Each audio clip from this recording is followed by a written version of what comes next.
Hello, and welcome to another edition of Interviewing the Legends, brought to you by the Publicity Works Agency, devoted to promoting musicians and authors worldwide.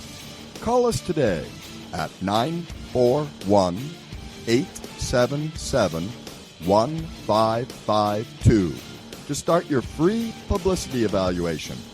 Remember, we shine only when we make you shine. Please welcome the host of Interviewing the Legends, music journalist, author, and entrepreneur, Ray Shasho.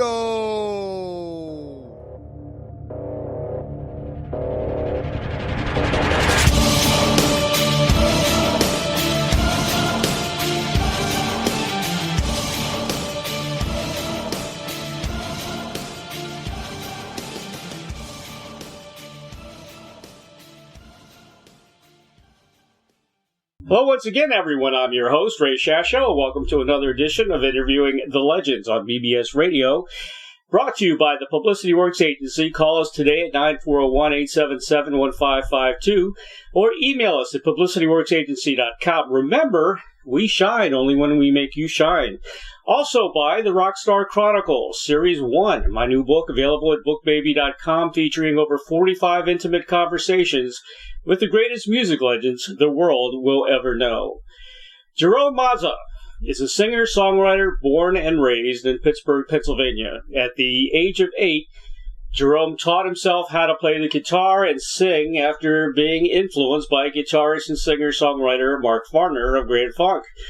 Playing guitar and singing through his teenage years, he joined his first band at age 19 and toured the East Coast in various pop and rock bands. Jerome started to write songs at the age of 25 and was very influenced by the rock band Kansas, whose music combined classical music with progressive rock. While honing his songwriting and his singing, he became a session vocalist, including singing commercials in Los Angeles for major corporations such as Coors Beer, Pizza Hut, HBO, and several publishing firms. In 1990, Jerome became the lead singer for the second album from the Christian metal band Angelica, entitled Walking in Faith. The album ended up being the best-selling Angelica record. Still today, it's known as one of the best metal albums in Christian music. In 2015, Jerome recorded a self-titled solo album in the classical pop style. In 2016, Jerome became the lead singer and one of the founding members, along with Torben Edvaldsen of the band Pinnacle Point. In 2017, Jerome contributed lead vocals to multiple tracks on Steve Walsh's fourth solo album entitled Black Butterfly, which was released on November 10, 2017. Jerome sings lead vocals on 3 songs: Winds of War, Now Until Forever, Mercy on Me, and duets with Steve Walsh on the single Born in Fire. The Outlaw Sun album is also available everywhere. Fusing classic hard rock with the complexity of British prog rock, Pinnacle Point revolves around the songwriting abilities of Jerome Mazza and Torben Edvaldsen. The two met online and started writing together at the beginning of 2016. Their debut album is entitled Winds of Change. Pinnacle Point is a rock band whose music blends the sounds of melodic rock and epic progressive symphonic rock. The band's 2017 debut album, Winds of Change, climbed the album-oriented rock charts and was voted top melodic rock album of the year for many rock music reviewers. The founding members are American lead singer Jerome Mazza, also featured as guest singer on Steve Walsh's Kansas last album, Black Butterfly, and Danish guitarist Torben Edvaldsen. Their brand new album is entitled Pinnacle Point, with a release date of July 17th. Pre-order now at www.escape-music.com. Again, that's www.escape-music.com. And also coming to Amazon.com. Please welcome singer-songwriter, multi-instrumentalist, producer and frontman for prog rock group Pinnacle Point, Jerome Mazza, to Interviewing the Legends. Hello, Jerome. Hey, Ray. How are you? I'm doing good. Did you fare well in this quarantine last 3 months or so? No, it drove me crazy. I just, I'm not one to sit around, so, but I did get out. Yeah, but I got through it. Okay. Yeah, it's kind of coming back a little bit, especially around this area. How's it? Now, are you in the Pittsburgh area? No, we're in Tampa, near Tampa, Florida. Oh, okay. Do you live in Tampa now? We live in Tampa. Oh, I didn't know that. 30 years, right. When did you move out of the Pittsburgh area? Oh, geez. We think back now. It was back in 1985. Oh, so you've been here a long time then. Yeah, we moved to Florida from Pittsburgh, and we're in Florida for about 7 years, so we moved out to Los Angeles. Okay. And I did some studio work out there and some songwriting and such. And then we moved back to Florida. We missed it. We moved back for family and such. And we moved back in 1999. Yeah, we moved here in, let's see, it's been 2003 now. I came from the D.C. area, the Maryland, Virginia, D.C. area, back in 2003. And we love it. You know, we love the weather. We were tired of the cold weather. And oh, yeah. I'm sure you were tired of the Pittsburgh weather as well. Oh, yeah. Yeah. It's brutal. You know, it's pretty tough up there sometimes. Yeah. Now, you became a session vocalist. You did commercials in L.A. for major corporations. You did Coors Beer, Pizza Hut, HBO. How was that? That is a very lucrative career. Well, I just actually fell into it, to be honest with you. Uh-huh. I was living in Florida at the time, and the local studio just somehow they got a tape of me somewhere. I don't know how, but they said, "Come on in," and I'll tell you a funny story about it. I was going to do this Pizza Hut commercial, and I went in just to warm up, and I just went into the booth and sang the song like once or twice. I said, "We're done." I said, "What do you mean?" He said, "Well, we're done. We got everything we need." It was like 10 minutes. So they said, "Could you come back? We've got a lot of stuff, a lot of work for you." So that's kind of how that happened. It was kind of out of the blue thing, but it was fun. It was a marketing firm from Canada. Right. Yeah, but that was fun. Yeah, I've had a lot of guys that classic rockers that they got into that, and they've done some pretty famous commercials, and you would probably never know it was them. Yeah, I'm sure. So, what's going on these days? We had this dreaded virus going on. We're going to talk about the new album coming up in just a second. Mm-hmm. What other projects do you have going on right now?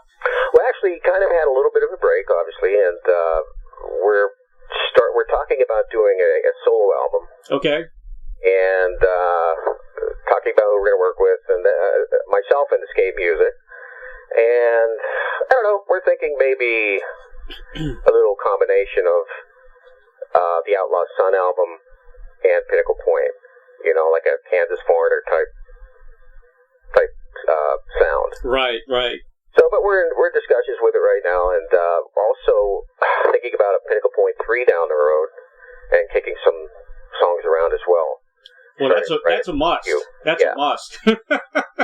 Yeah. I know you was it the Christian heavy metal band that you started out with? Was that one of the first bands that you were in that I guess had a commercial impact? Recording band, yes. Yeah. I had played in bands when I was about 19 and played around the East Coast. But yeah, then I got out of it for a while. Mm-hmm. And what happened with Angelica was I just got a call out of the blue from Dennis Cameron, and not sure how he got my demo tape. I may have sent it to him from an ad that I had seen.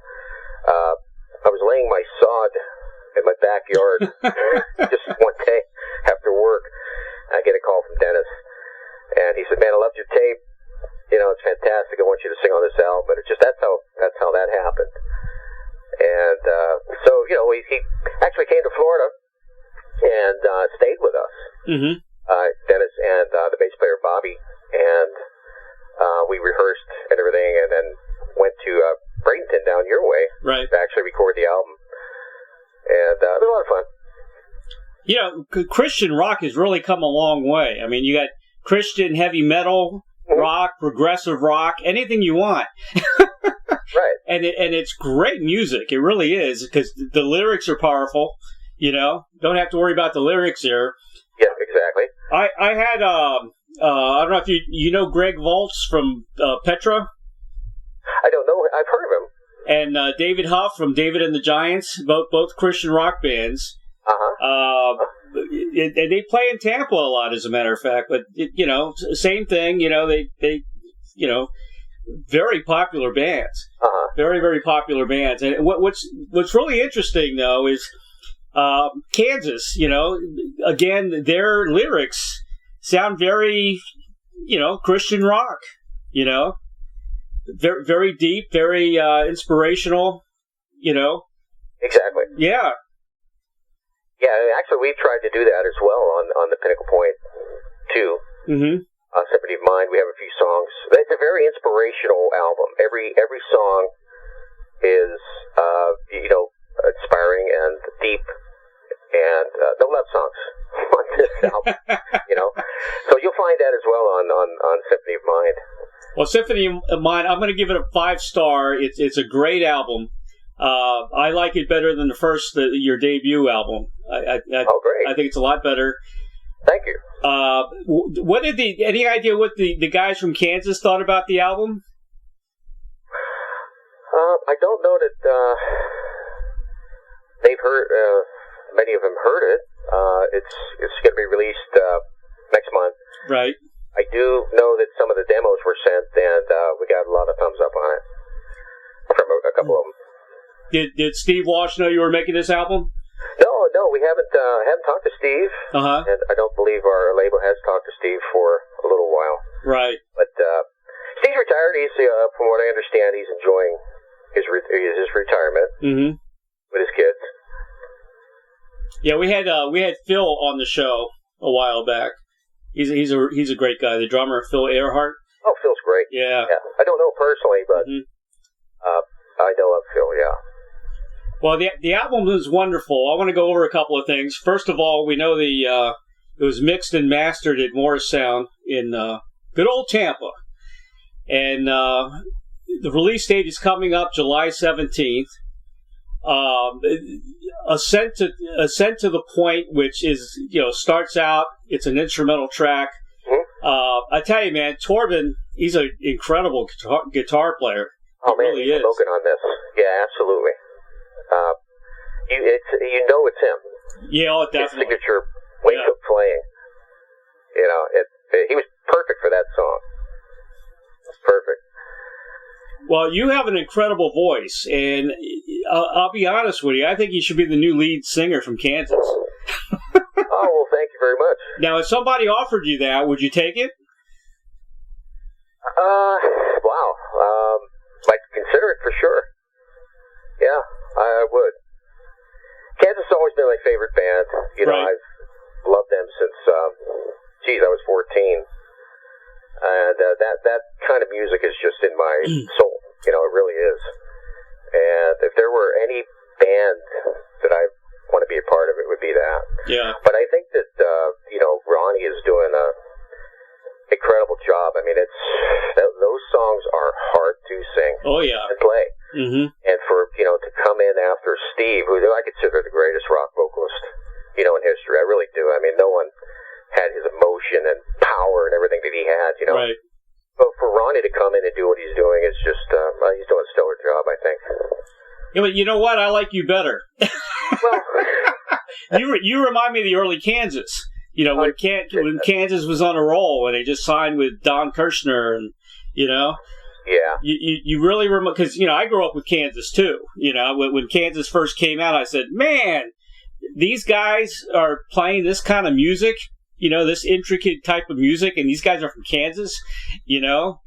with overalls and long hair and a beard and guys playing a violin. I said, man, where did this band come from? You're right. Those early Kansas is just absolutely incredible. I loved everything, from, Leftover Toronto and everything. I even loved the albums from the, Somewhere to Elsewhere. Mm-hmm. I loved all of it.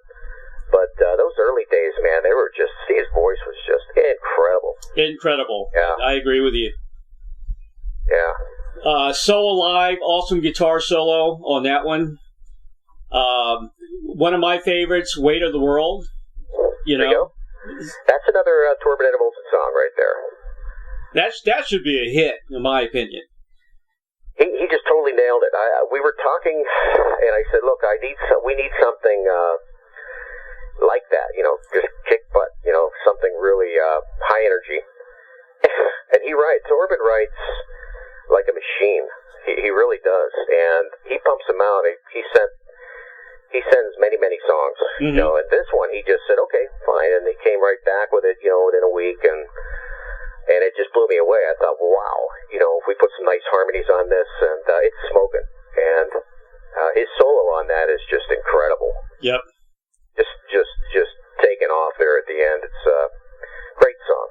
Yeah, he's got his own signature, you know, sound, like you say. Yeah. Also, you know, Rick Ayala, right? The violinist, great violin intro and hero. Very Kansas-sounding tune. You know, well, actually, it's Rich Ayala. Oh, is it Rich? Okay, Rich Ayala. Rich Ayala. Okay. And he actually he plays guitar as well. Okay. On some of the tracks. Yep. And he also, let me tell you a story about Rich. Mm-hmm. We started working on Pinnacle Point 3 back in 2017, summer of 2017. Right. And you know, it really took us a while to write some really great stuff that we thought, you know, people would like. It's hard stuff to write, and we're going along, Torben and I, and actually Torben had been busy working on a solo album, and Torben also does several albums a year, so he's incredibly busy. So, and at the time I believe I was working on Outlaw Son. Mm-hmm. So anyway, what happened was I got sick back in early 2018. For 3 months I was out of commission. I couldn't even speak, let alone sing. So we kind of got a little bit behind. Uh-huh. And out of the blue, I got a call I was contacted by Rich he wanted to know if I would sing on a song of his. And I said, well, send it to me. And what he did, though, he sent me an instrumental that he wanted me to hear. And it blew me away. I thought it was very Pinnacle Point. You know, it was something that we would have done. So I asked him, I said, hey, you know, would you like to write? We're a little behind. Maybe would you like to contribute to the album? And that's how we got Rich on board. And he ended up writing, I think, 5 songs on the album. Wow. Yeah, he did a fantastic job. Yeah. You got some great talent in the band. You really do. Oh, you had mentioned the violinist. Yep. And her name is, if I say this right, Valeria Pocharatsika. Oh, wow. I believe. Is that right? But I'll tell you the story on that. We had Kara C on the first album, with the change, and she was busy, I believe, touring at the time and couldn't quite commit to it. So I went on a search for a violinist. I went through, believe it or not, 16 of them, all classically trained violinists, and I couldn't find the one that had the emotion and the attack that I needed for this project. So then I found Valeria. It blew me away. I mean, I sent her one of the tracks, I think the hardest track on the album, In the Wake of Hope, and she just blew it away. It was just incredible. So we found a gem in her. She was fantastic. Now, where's she from? I believe she's in near Poland. Okay. Uh-huh. Now, I want to mention everybody that's on this album. Now, all these players, will they be the same players that'll be on tour once you guys promote the album? Let me see here. Hard to say. No, it's hard to say at this point. We had some shows lined up in the fall, and it all fell apart with the virus. Right. And now people's schedules and everything else. I'm not sure. I mean, I'll have to.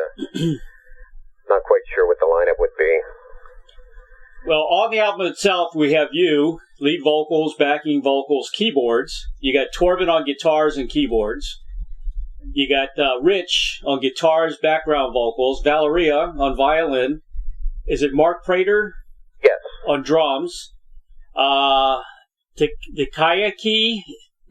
Ito? It's Takiaki.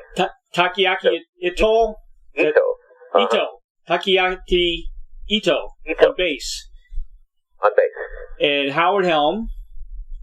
I guess he's keyboards, synthesizer, organs. And then you had John Rogers on piano and strings. Uh-huh. So that's a big lineup. Yeah. Yeah. We had quite a few people play on this one. It got people's schedules and everything. I know Mark, the drummer, was touring for a while, and Howard was out playing, and so we to move things along, we had some other people come in, but yeah, it was a long journey. I'll tell you, it took us about 2.5 years to get this thing finished, but and we were trying to make an album that goes back to like the 70s, Well, you nailed it. You think so? I think so. Well, that's great to hear, because everything out there today, which I love, it has more of a slick sound, to it. And we just Escape Music and I were talking about, let's do something that's just pretty, I don't know, rootsy, organic, whatever, from the 70s, and that's kind of what we set out to do. And I think we did it. I'm glad you like it. I think you just need a lot more PR, and I hope you get it with the new album, because everyone's going to love it. That's great. Yeah. Now, on Symphony of Mine, was that a tribute to Kerry Livgren? It was. Now, Rich wrote that song entirely. He did all the music and all lyrics. Right. And, yes, it was about... Now, Rich is a massive Kansas fan as well. Mm-hmm. And there are a couple of songs on there that... Shadows of Peace is another one. If you read the lyrics, it's kind of about the band. Symphony of Mind is about Kerry specifically. Right. And just because, he was such, and I as well, are such great fans of Kerry's writing, and Steve. Yep. So that's why the song was actually dedicated to Kerry, Steve. Yeah, Kerry's a genius. I've been trying to get an interview with him for forever. I don't think he likes to do interviews. Yeah. He's in his own world. No, he's still recording. He's working. I know he's working with John Elefante on. Right. I saw that. Yeah. Yeah, that's why. I think he had a new album out not too long ago. He's working on something, and I was going to try to promote it for him, but I never got an answer. So, oh well. Yeah, I'm sure he's I just heard the other day that he's got so much material. He's still writing like crazy. Yeah, he's probably a busy guy. Yeah. Talk about Never Surrender. Never Surrender was Torben Venables' song. Uh-huh.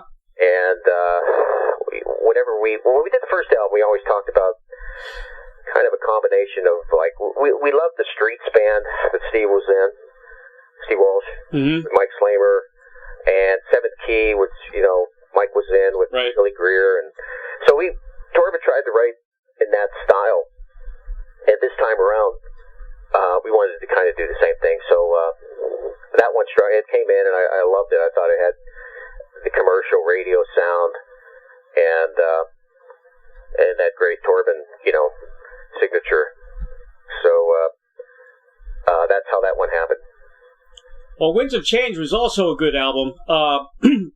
Some of the songs I really liked on that was the Prelude was a great song. Thank you. Probably my favorite song on the album. Really? Wow. Yeah. It reminded me a lot of Musicato from that album. Yeah. Yeah. Yeah, actually, I think that song, it was inspiration for that. Yeah. Homeward Bound was another good tune. Yeah. And if you notice, we did another intro. We did the intro Prelude on the first album. Right. And we did another one, instrumental on this album. We thought, why not? No one really does that anymore. So. Keep with the tradition. Exactly. And Prodigal had a very cool intro. It's another favorite of mine from the new album. Oh, Prodigal? Okay, good. Yeah. It's a great album. Like you said, to me, it reminds me of the late 70s, when Kansas was really hot. Some people say your voice also sounds like a little bit of Steve Perry, like a little bit of Journey. So where have you been all this time? Well, let's see, when we left, I was a demo singer out in California. I did work for a lot of publishing firms and that sort of thing. Yeah. I just kind of burned out, and got away from it. And for about 25 years, I guess. And my wife and I are entrepreneurs. We just ran a few businesses through the years. Mm-hmm. And, out of the blue, I get this call to be on Steve Walsh album. And that's what got me out of my chair, I guess. Get back into it. I mean, Steve was my, to be honest, Steve Walsh album was just like, I don't know. That was a dream come true. Well, the Steve Walsh album you're on is Black Butterfly. You sing on Born in Fire, Winds of War, Mercy on Me, which is probably my favorite tune that you sing on. It's an excellent album. And again, you got a great voice. You really do. Oh, thank you. I thought Tommy Denander, who he and Steve Overland wrote the songs for my Outlaw Son album a few years back. Right. And Butterfly was a collaboration between Tommy Denander and Steve Walsh. Mm-hmm. And the songs that I did were written by Tommy and Steve Overland. Okay. On the Butterfly album. But I just thought Steve's voice still sounds powerful, clear, I thought he did a fantastic job on it. I did listen to your Outlaw Son album as well. That's another. I mean, there's nothing wrong with any of your albums. They're all great. You got a great singer. You can't screw it up. Well, I appreciate that. But I had some great people to work with here. Yeah. You're talking Tommy Denander, right. Steve Overland. Yeah. And Brian Anthony as well. Brian Anthony actually did the mixing on the the Butterfly album, and also Outlaw Son, and also played bass on a lot of those tracks on both albums. So I've been fortunate to work with a lot of great people. Well, that's what it's all about. Great, good producer, engineer, and you're producing a lot of your stuff now too, right? Well, I produced my first solo album, which was more like a Josh Groban movie type songs. Right. We did. It was just something I wanted to do, and I produced that, and haven't produced until this Pinnacle Point album, and had a lot of fun doing it. And I don't know if I'd do it again. It's so much work. It's a ton of work. Is it? Yeah, really is. But I think it turned out pretty good. Well, like I said, it's a great album. Let's see, you produced it.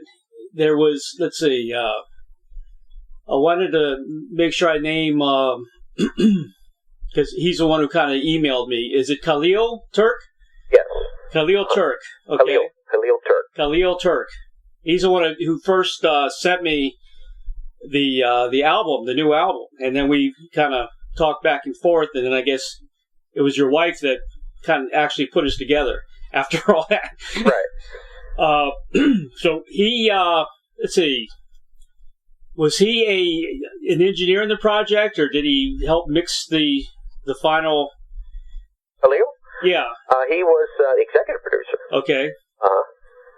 So he and I worked, very closely on it. Right. And my good friend Jim Morris from Morris Sound, he and I did the vocals. He engineered the vocals, and he and I did the mixes. Right. At Morris Sound. Well, they did a great job. I was looking at their resume. They did. They've got a pretty good resume out there in Tampa. Oh, Jim, and yeah. Oh, yeah. They've been around. Oh, geez, since the early '80s. Right. When the I think it was the metal was really big here in Tampa. You probably know. Mm-hmm. But yeah, they were recording a lot of big names. Warrant, I think they worked with Warrant. A couple of gold albums or platinum albums from Warrant. Mm-hmm. I can't remember some of these other guys. Trans-Siberian Orchestra. Right. And several others. Yeah, they've been around a long time. Well, we're lucky enough to have some, legendary performers here in the Tampa area, which is cool. I got, here in Bradenton, I have Rick Derringer lives close to me, and Brian, from AC/DC. Okay. He's over here in Sarasota. Perry from Aerosmith. He's got a house around here. I didn't realize that. Yeah. And then, of course, Tampa. The Outlaws came from Tampa. Let's see. Stephen Stills came from Tampa. Okay. I mean, the list goes on and on. Did you interview those folks? I interviewed the Outlaws, not Stephen Stills, but I was good friends with Joe Lala, who was a fixture in Tampa. He was in Blues Image, Manassas with Stephen Stills. He toured with the Bee Gees, Crosby, Stills, Nash and Young. He was a great guy. He passed away a few years back now, but he was right there downtown in Tampa, and born and raised in Ybor City. Wow. Yeah. So you got your style, I guess. You admired Mark Farner. I'm sorry, say it again? Mark Farner was one of your guys that you really liked growing up? Oh, yeah. Yeah? Yeah, I was a big Grand Funk fan. My older brother, used to have, he had Closer to Home, On Time. Mm-hmm. I heard those records and thought, wow, I want to play guitar like that guy. Yeah. So I started playing guitar. That's how I learned listening to Mark Farner riffs, and taught myself how to play guitar. And then I realized what a voice he had. Very soulful, high tenor type voice, and I started to try to sing like him. So he was a big influence early on. I was probably about 10. Right. Yeah, Mark comes to Tampa a lot. Yeah, I saw him a couple of years back. Right. Down by the Capitol Theater. Yeah, I was there. Oh, you were? Yeah, the outside concert, right? Yeah. Yeah, it was good. He's fantastic, man. That voice is still there. Incredible. He's incredible. Yeah, Grand Funk is just not the same without Mark Farner. Oh, yeah. No. Yeah. As a matter of fact, you remember the band that opened up for Mark Farner? Wait, Willie? No. Wet Willie did open up for Grand Funk a long time ago. I just had Jimmy Hall on the show recently. I noticed that. Yeah, I noticed that on your bio. Yeah. Yeah, I forgot the name of the band, but they play a lot of Kansas, and as a matter of fact, one of the guys from Kansas plays with them once in a while. I think Robbie does. Oh, you're talking about Stormbringer. Stormbringer, yeah, there you go. Yeah. Yeah. Yeah, we just saw Stormbringer, I guess a little over a year ago. Right. Robbie was up on stage, and I got to tell you, Robbie, it's incredible what he sounds like today. Because I know he had been ill for a while. Really? But his playing is incredible, and his singing, you wouldn't believe it. He sounds like 20 years ago. Is that right? Oh, yeah. Huh. Yeah, Stormbringer's a good band. They're a very good band. Yeah, they are. Yeah, they're pretty well known around town. Actually, they were supposed to do a tour with Robbie a couple of years back. They were going to go overseas, right, somewhere, and I think Robbie couldn't do it. Did you go to the Kansas show I think it was at Coachman's Park? It was Kansas and the Little River Band outside. No. You didn't go to that one? I had a backstage pass, so I hung out with everybody. Steve was there. It was probably one of the last shows that Steve put on. No, I didn't see that one. We did see them a year ago last December. At where were they now? Ruth Eckerd Hall? Yeah, probably Ruth Eckerd, right? Ruth Eckerd, yeah. But we got, Billy Greer gave us a backstage pass, and went back and saw those guys, Rich and Billy, Ronnie. Still wasn't there, but yeah, we got to see the guys. Well, they're going to be looking at their future lead vocalist here pretty soon. Man, you fit in that band perfectly. You got the look, you got the sound, Well, you got the know-how. I mean, well, I appreciate that. you should be the lead singer of Kansas. I think it's going to happen. You wait and see. Well, hey, anything can happen, right? I mean, who thought I would have been on a Walsh album? I mean, Walsh album, that's just, come on, If somebody told me that, I would tell them they're crazy, but Steve Walsh doesn't need singers. Well, look how many singers from tribute bands end up in the real McCoy. Yeah. It's crazy. Ronnie. Yeah. Ronnie was playing, he opened for them years ago, and the story I understand is when they opened for Kansas, Rich was, hey, this guy's great, let's keep him in mind. Mm-hmm. And that's how it happened. They didn't even hold an audition. They just went right to Ronnie. Amazing. That's exactly the movie, Rockstar, That's exactly, ever since that movie, it's been happening. Yeah. I think Ronnie's pretty glued in there. I don't think he's going anywhere, and I don't think, I don't know if that's going to happen. Well, you never know. I mean, yes, they kind of, the first guy that came in after John Anderson, he's gone now. Now they got another guy, so anything's possible, I guess. Yeah, I think Journey's done it too. Journey too, yeah. Yeah. That's right. Here and there. Well, I love your version of The Wall. I think The Wall is one of my favorite Kansas songs. And you did a great version, because you kind of did your own thing there with the song. Well, you know what? It's funny you bring that up, because that's when we heard that Steve was retiring. And I thought, wow. And I just had been sick for about a month. Uh-huh. And just found out that Steve was going to retire, and immediately went into the studio like a couple of days later. And we wanted to try to get something done really quick, so I did about three or four songs, and that was one of them. In fact, that was the first one I did. And I didn't want to do the entire song because just a demo. But yeah, that was Howard Helm, who plays on the Pinnacle Point albums. That's Howard playing piano on there. Really? Yeah. And he just put that together really quick and hooked up with Jim Morris, did the vocal on it, and we had the demo done in about 2 or 3 days. And I had a way to get it over to the guys, but they never held an audition. As soon as Steve retired, a couple of days later, or a week later, or whatever it was, maybe a few weeks, they had Ronnie. I know they wanted John Elefante. Right. And John wasn't sure if he wanted to do it, and so they went with Ronnie. Well, with all the changes that happened in Kansas, they're still pretty strong, I'll tell you what, man, the music is phenomenal. I mean, Ronnie's doing a great job. Music, to me, is just, when we saw that back, a year ago, fantastic. Great show. Blew me away. The music was just big sounds, the drums, everything. Beautiful. I agree. Rag still has it. He's fantastic. Really is. It's amazing that, just a few guys can sound like a whole orchestra. Oh, yeah. Yeah. I think they're going to be around still for a little while. I think you're right, but yeah. But they may start changing personnel a little bit here and there. You never know. Somebody might get tired, and Yeah, you never know. Anything can happen. Phil's been there a long time, man. He's been there since the beginning. Oh, yeah.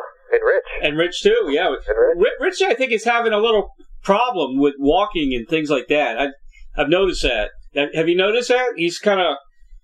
I haven't noticed that. I knew he had some problems a couple of years back, and I know he was on stage. He had to sit through some shows, but he seemed okay to me when I had seen him back a year ago.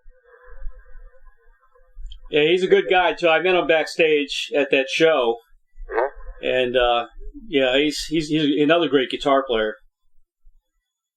Who was that? Rich. Oh, he's fantastic. Yeah, he's great. Yeah, he's great. Still got it. Yep. He put something up online, I don't know, about a month ago, saying that he was practicing. Oh, really? Still practicing. In between the shows. Of course, I guess they're having a big layoff here. Yeah. Yeah. So how hard is it to play Kansas music? And especially not playing the exact songs, but playing, something similar with your own style and lyrics, new lyrics. Kansas music, if you're talking about playing their music, Right. some of the hardest stuff, I think, to play. And that's what I love about that. Mm-hmm. It's like a thinking man's rock, you know? Right. Exactly. It's classical music put to rock. Mm-hmm. You know, it's just incredible. You know, what an idea that was. But to sing those songs, you know, because I practice too, and I sing those songs as my practice. And they're some of the hardest songs ever to sing. They really are. I mean, they have an American prog rock band is incredible. You know that? I mean, you can't really think of too many American prog rock bands because they're all British, you know? That's true. That's true. I'm so glad they're still around. You know, they went through a lot of changes and things and changed direction a little bit with the power stuff, which I loved. You know, power and the spirit of things. I loved those albums as well. Mm-hmm. And the whole Steve Morse thing. And I loved some of the albums that I really loved. I guess somewhere elsewhere. There are some masterpieces on that album. They are. Yeah. No one really talks about. Well, maybe they do. I don't know. But fantastic album. And now they're going ahead with, you know, a little bit of a different direction, which is fine. And I did like the Prelude Implicit album. Mm-hmm. Good stuff on that album as well. Right. I've got here's a question I ask everybody that I interview, and I get some really interesting answers. If you had a Field of Dreams wish, like the movie, to perform, collaborate with anyone from the past or present, who would that be?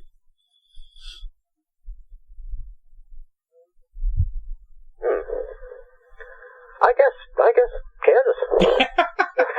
You know, I'm trying to think. Is there anyone? I think it's Kansas. That's my favorite band. It's my style of music that I love, and I would say that. Well, how about play with Mark Farner? Mark Farner? Yeah, he as well. Can you do My Captain? Can I do who? Can you do My Captain? Oh, jeez. Yeah. Have you tried that? I've sung that song so many times. Oh, did you? Oh, yeah. Yeah. That's probably my favorite Grand Funk song. Yeah, they had a lot of good ones. I like the early stuff. Mm-hmm. The early stuff was with the trio, the power trio. Oh, yeah. Great stuff. I had Don Brewer on the show not too long ago. Oh, you're kidding me. Yeah. Wow. Yeah. How'd that go? It went good, you know. I've interviewed Mark as well, and I've met Mark a couple of times, and you know his son died. Did you know that? No, I did not know that. Yeah, he was paralyzed in an accident, and he was doing so well, and then just one day I feel so bad for Mark. Oh, I'm sorry. I thought you meant Don Brewer. Yeah, I knew about Mark. Yeah, Mark's. Yeah. But yeah, Don's doing okay. He's, they're still stubborn. They won't get this power trio back. Yeah, that's very unfortunate. Isn't that unfortunate? How big would that be to have the original Grand Funk back? Yeah. It doesn't seem like it's going to happen, but yeah, it's better with Mark. It's far better. It's all better with Mark. Yeah. Yeah.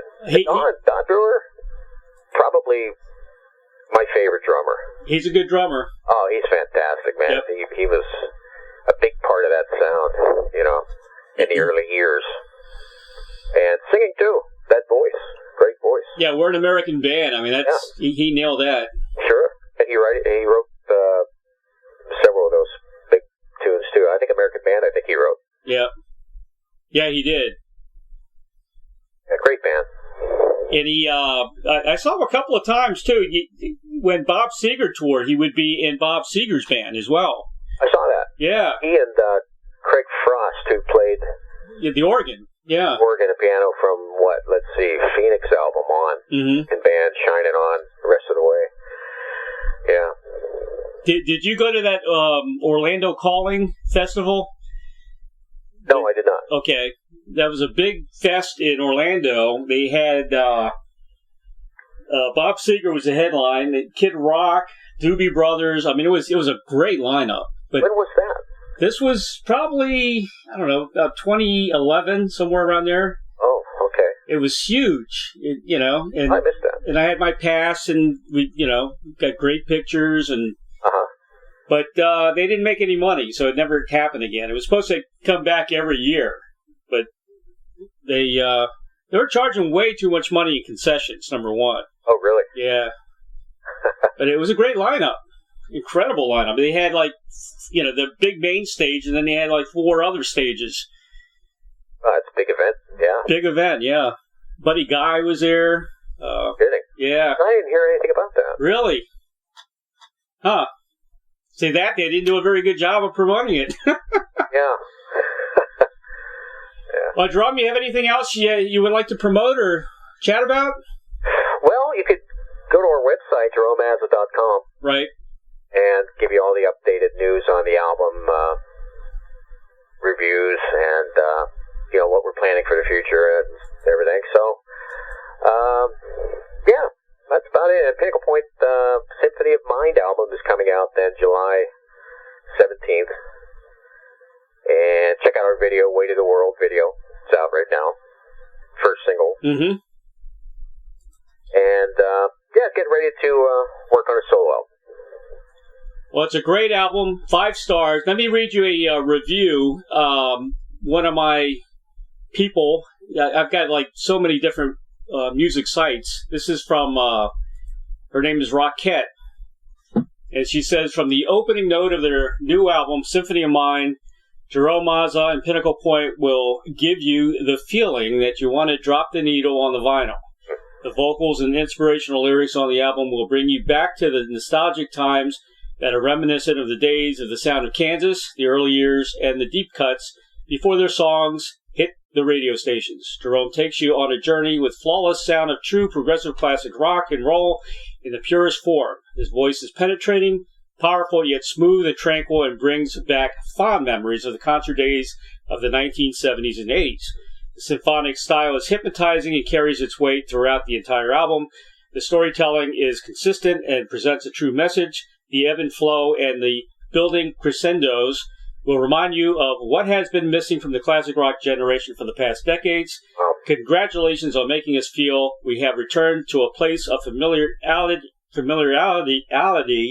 got stuck on that word, that gave us so much pleasure. And what do you think about that? That is fantastic. Yep. Well, we sent it to your guy, so hopefully he'll post it. Yeah. But that's great to hear, because that is what we set out to do. To go back and do an old school type album. So that's phenomenal. Well, we hope you tour after this is all over. There's no excuse for not coming to Florida, because you're already in Florida. And you got Ruth Eckerd Hall, you got the Largo Cultural Center. There's a lot of places you can play. I'm sure you know all the people there, and if you need any help, let me know. I know all the booking guys in all those places. So I appreciate that very much. Anything I can do to help you guys, because you guys are great. I really mean that. Well, Ray, thank you so much. Thanks for having me on. It was a real pleasure, and look forward to talking to you again. Thank you, Jerome. My best to your wife as well. Okay, and tell her thank you very much. Bye-bye. All right, bye-bye now. Pre-order the new album by Pinnacle Point, Symphony of Mind. The release date is July 17th. You can pre-order at www.escapemusic.com or at amazon.com. For more information about Jerome Mazza and Pinnacle Point, visit www.jeromemazza.com. He's also on Facebook, www.facebook.com/Jerome Mazza Musician. Pinnacle Point, go to their site, www.facebook.com/Pinnacle Point, the band. Also, Escape Music, www.escapemusic.com. Very special thanks to D. Mazza and Khalil Turk of Escape Music for arranging this interview with Jerome Mazza, and the dynamic duo of Doug and Don Newsom of BBS Radio for making the music happen for each and every broadcast of Interviewing the Legends. If you have comments or suggestions for the show, contact me at interviewingthelegends@gmail.com, and please subscribe to my YouTube channel Interviewing the Legends with Ray Shasho for the very latest interviews. It's real news, people. And, of course, my new book is finally out, entitled The Rockstar Chronicles, Series 1. Chronicles truths, confessions, and wisdom from the music legends that set us free. Order yours today on hardcover, collector's edition hardcover, or ebook at bookbaby.com. It features over 45 intimate conversations with some of the greatest rock legends the world will ever know. Thank you. Stay safe. Be happy. Have a great week. Bye-bye now.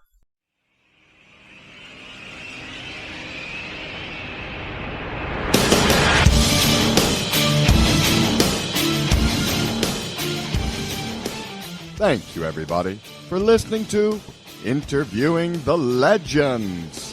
Brought to you by the Publicity Works Agency. Call 941-877-1552 or visit us at publicityworksagency.com, specializing in author and music artist publicity plans. We shine when we make you shine. Tune in to Interviewing the Legends every Tuesday at 7 p.m. Pacific Time on PBS Radio, Station 1.